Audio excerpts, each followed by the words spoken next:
Love your hair. Oh, thank you. I'm currently identifying as a mermaid. That's So I my love am it. so Mine has a hint of blue. was it? My hair has a hint of blue. Oh, does it? Yeah. I've gone all out. Mine's Mhm. full-blown turquoise and Pacific blue right now. I think we're all feeling the ocean vibe. Same. I've Yeah. got the same thing at the end Oh of my hair. yeah. Oh yeah, Oh wow, they're wow. cool. You are also identifying as a mermaid Yes, I currently. am. Yeah. Excellent. Excellent. Okay, guys, so I just wanted to pull you guys together today to let everybody know a few updates. I've had my first ever learners go through their first assessments in the last couple of weeks, and there were a couple of things I think that slightly differed from how we expected the assignment to go. So what I wanted to do was just go through that to make sure that everybody was working off the same page. So first of all, if you haven't booked your assignment, okay, then please do get it booked. The EPA are waiting for you to book it with them. Okay, they're not going to ring you to say, oh, you need to put your assessment in. They're expecting you to lead upon that. So if you don't already have it booked in, then I'm going to give you an email address in the chat. I want you to contact Kaylee and book in for when suits you. Now, while you have 22 weeks to do all of the assessments, you do not have to leave it to the last line. You can bring it in before that. So Kaylee's address is in the chat for you. So it's when you're ready and your project report is done, you've sent it to either your tutor or to me, I will sign that off for you.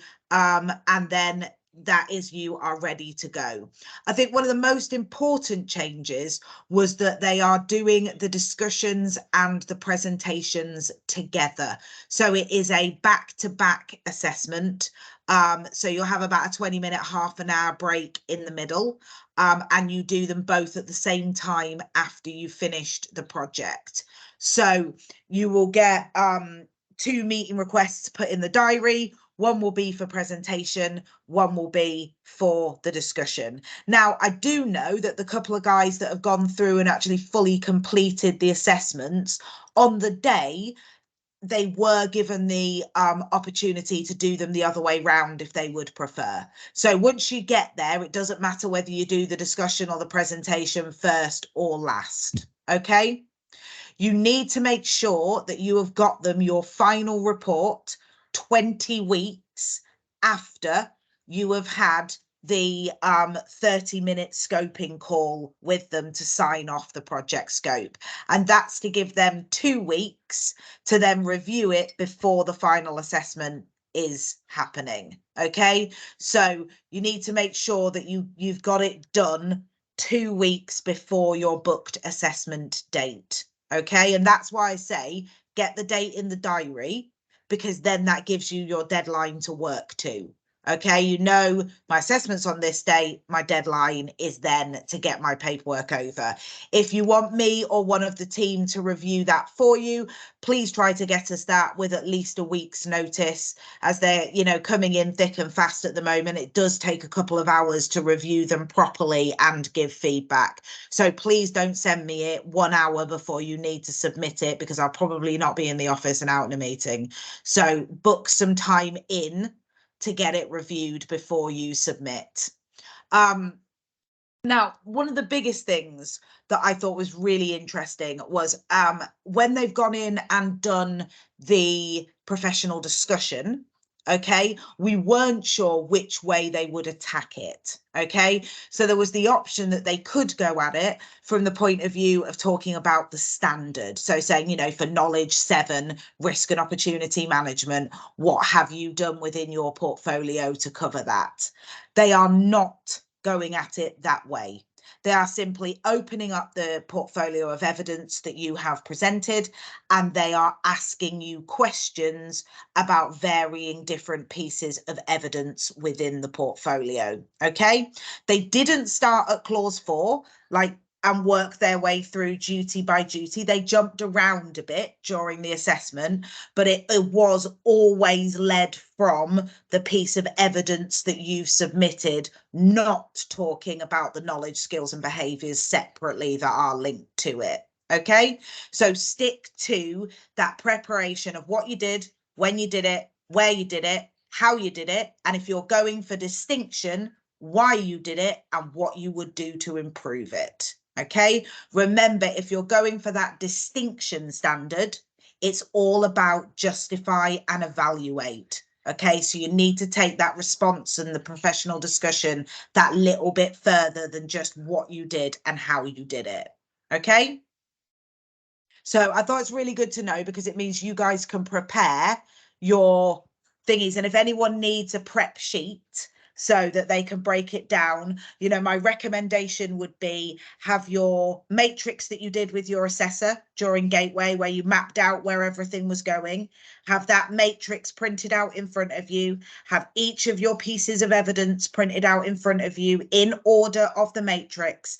And then it's easier to talk about it from that point onwards.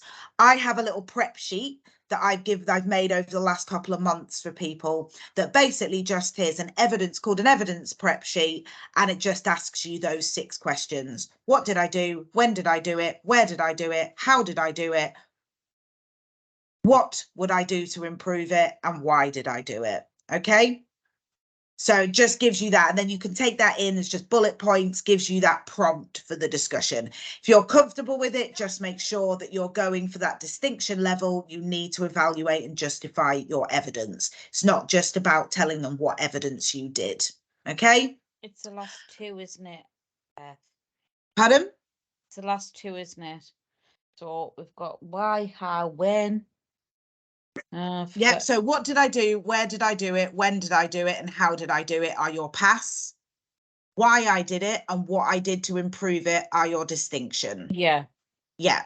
I've got them written down for everything. And that's what I'm like trying to do. I'm not good with my words, as you can tell right now. But yeah, that's what I'm like worrying about a little bit. Got 2 questions. Yeah, well, you know, you again, guys, if you want a practice run through with one of the team, just email into training, request a practice run through, and one of the team will be available to do an hour with you, run through, practice discussion, practice how you're going to do it. And now that we know how they're going to drive it, that will make that process easier for us, because we won't be doing things that we're second guessing what the assessor is actually going to approach it as. Absolutely. That's cool. Hindsight. Excellent. So they are expecting, so moving on to the project side of things. Yes, sorry. You've got your 4,000 word report that you have to do for the project. Okay. So the word count is important. They are allowing you 10% over or 10% under. So you can come in between 3,600 and 4,400 words on your project report. Okay. Try not to go out of that. If you do, then the simplest and easiest way to get around it is to make part of the report an appendix. Okay, so I've done that with a couple of people so far who've got closer to the 5,000 word mark with their reports. Okay, what we've done is we've gone in and we've had a look at what chunks we can take out, make an appendix, and then just say link to appendix, whatever number. The appendices do not count within your word count. So therefore, if you've got loads of extra words, you can just remove them and put them over in the appendix to sit alongside, and then you don't have to worry about them in the word count. Now, they are expecting you to make a presentation to run alongside it. The standard says that you can present work product. It says that you can present a flip chart. It says you can present a presentation. It says you can use your project report. This EPA are looking for you to do a presentation, whether that is just a 1 slide that says intro, 2nd slide says aims and objectives, and then all you're going to do is walk them through your project report. But they are expecting you to submit a presentation alongside the project report when it goes in. So don't be shocked in the email when they say can you please submit your presentation and your project reports, because they are expecting that PowerPoint. Now, I've had people go all out so far and do all singing, all dancing PowerPoints that cover everything within their project report. I've had other people that have used it as a prompt and a summary aid throughout. So there's no right or wrong way to go about the presentation, but just that they are expecting one. They are expecting the presentation to be 35 minutes, okay? In total, no more than 35 minutes. They will have prepared 10 questions in advance that they want to ask you about your project. The assignment in total, the whole assessment, is 60 minutes. So they need those other 20 to 25 minutes to be able to ask you those 10 questions and you be able to respond to them. If you go an hour with your presentation and they've got no time to ask you the questions, you will lose your distinction based on that, because they've not been able to interview you on the project. So make sure when you're preparing your presentation that you time yourself and you make sure you sit within that 30 to 40 minute bracket. 35 minutes is the ultimate time, but 30 to 40 minutes is absolutely fine. Okay. So other feedback from the couples of learners I've had that have gone all the way through is that it was very informal, very relaxed, ran bang on time. So everything was straight in, straight out. They were given opportunity on the day to choose whether they wanted to do the discussion or the presentation first. So, you know, whatever the meeting requests were in the diary, Alan asked the question up front. And that they said that, you know, it was less stressful than they thought it was going to be once they got into it, because really they were talking about work they've done. That's helpful. So, and Andy spent over a week and a half preparing himself and practicing his presentation every day, getting himself really worried about having to do it, and then went in. I've not sleeping me. Yeah, so don't. It's a very chilled out, relaxed. It's not an examination. There's not 3 people in a panel all dressed in suits interrogating That you. is kind of what I thought. Yeah, no, it's just Alan, who you met on the call. Yeah. Alan will just walk you through what he wants from you, and he'll lead with the professional discussion. So he has Talent LMS up on the screen. He'll bring up the piece of evidence he wants you to talk about and tell him about. So it was a lot less exam-like than was expected. Yeah. So it's a nice atmosphere, and it really is all about showcasing the work that you have done. Yeah. It's all remote as well into the meeting. You don't have to be here. Yeah, unless you specifically request it. If you want it face to face, you can absolutely have it face to face. You just need to tell them that that's what you want. Cool. So that was it really, guys. I just thought it was interesting, good feedback that everybody really should hear. So I wanted to make sure. Can they see it though? So you know what we've done over the last 40 months. Excuse me, Pat. So they can see exactly what we've. Yep.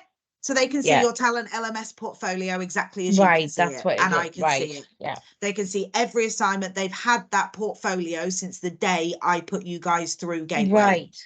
Okay, so they've had months to go through your portfolio of evidence. Yeah. So they will know what they want to talk to you about when they get there. Yeah. And Andy said that what Alan was doing was he was sharing his screen and he was bringing up the piece of evidence that he wanted to talk about. And then he was asking some questions, and Andy just went through what I did, when I did it, where I did it, how I did it, why I did it, and what I would do to improve it for each one. Right. That's what, that's what I was wondering. I was thinking that makes sense. Yeah. I was thinking, how can I just talk about 1 or 5 questions or more? Yeah, that makes sense. So he'll lead you where he wants you to go. So I thought that was physically in front of me. Yeah. Yeah. Yeah. Have everything in front of you and just let him drive. You know what I mean? He's going to drive you through the pieces of evidence he wants to see. But he has them there, so it's not like I need to show him. No, you don't need to have Talent LMS up. He has got it all at the other end, organised and ready to go. Cool. Cool. Cool. Yeah. So, any questions? The only Sorry question for I had, annoying when I sent guys. them my, Sorry. Sorry, No, go you on, go Brian. ahead. No, you go.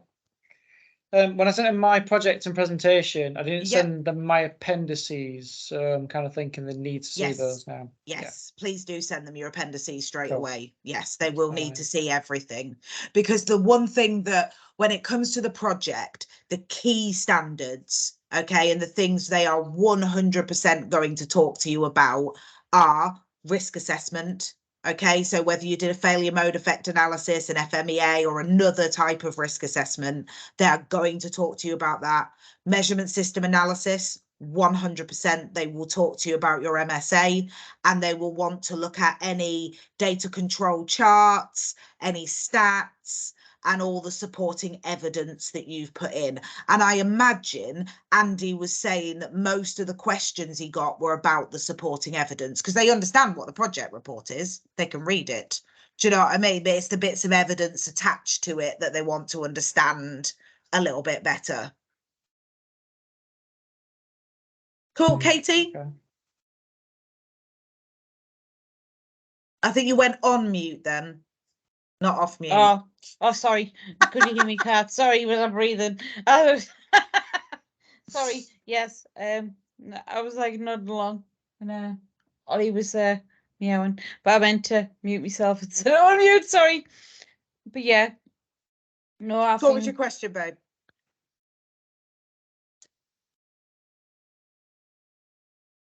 it's just been answered actually.